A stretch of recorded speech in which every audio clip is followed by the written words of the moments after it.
অন্যান্য ভাষার মতো ইংরেজিতেও রয়েছে বর্ণমালা, যাকে বলা হয় অ্যালফাবেট। তাহলে অ্যালফাবেটের যদি সংজ্ঞা দিতে হয় আমরা কি বলবো?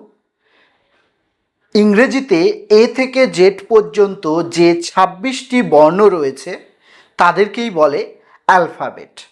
এই অ্যালফাবেটকে আবার প্রধানত দুটো ভাগে ভাগ করা হয়, একটি হলো ভাওয়েল এবং অন্যটি কনসোনেন্ট।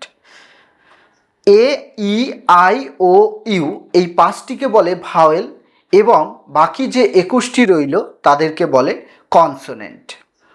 ডব্লিউ এবং ওয়াইকে আবার বলা হয় সেমি ভাওয়েল।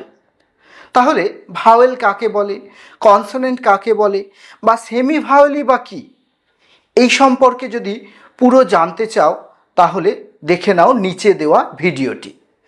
আর এরকমই আরও ভিডিও পেতে লাইক, কমেন্ট এবং সাবস্ক্রাইব করো অমিতের টিউশনকে।